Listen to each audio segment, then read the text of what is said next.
Yuk, assalamualaikum warahmatullahi wabarakatuh. Yang beredar di sosial media, biasanya Ustadz Khalid Basalamah itu menyampaikan salah satu riwayat tentang sahur, tentang makan sahur, yakni kurang lebih bunyinya, jika engkau mendengarkan adzan sementara di tanganmu masih ada makanan yang engkau makan untuk sahur atau minuman atau obat yang akan ditelan, itu kata Ustadz Khalid Basalamah berdasarkan salah satu hadis itu dikatakan lanjutkan, selesaikan hajatmu. Nah, dan di sini dalam kitab As-Siyam, Fiqhus Siyam ya, karyanya Dr. Muhammad Hasan Hito, disampaikan hadis yang kurang lebih bunyinya sama, yang tentu ini lebih memperjelas dari hadis yang dibaca oleh Ustadz Khalid Basalamah. Bunyinya adalah anna Rasulullah sallallahu alaihi wasallam qala la yamna'anna ahadakum adzanu Bilal min suhurihi.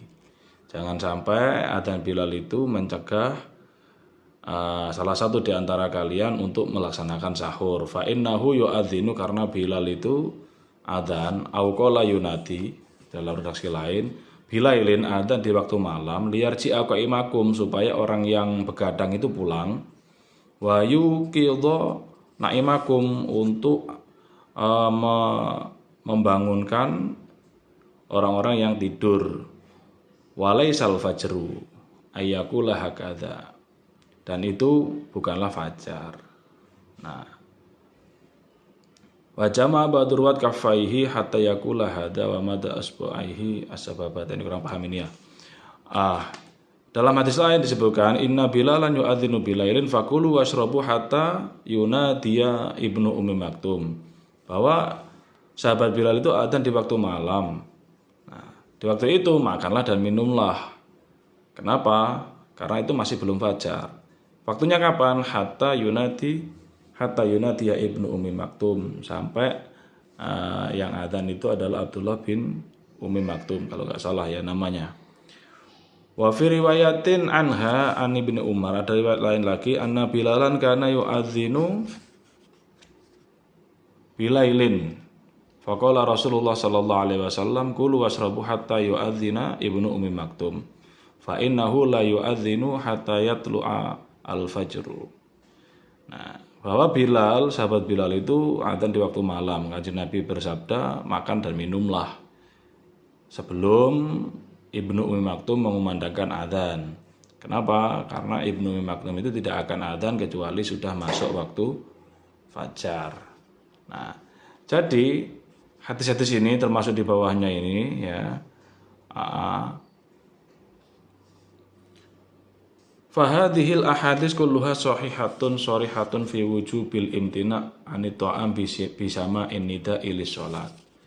Hadis-hadis ini sahih semuanya, yang menjelaskan wajibnya mencegah makan dan minum disebabkan mendengar adzan yang untuk sholat. Ingat, adzan yang untuk sholat berarti adzan yang waktu subuh. Kalau sudah mendengar, fa idza sami'a as-shaimu al-adzan, ketika orang yang hendak berpuasa itu mendengarkan adzan, wajib alaihi ayatruka ta'amahu wa syarabahu, maka wajib baginya meninggalkan makanan dan minumnya.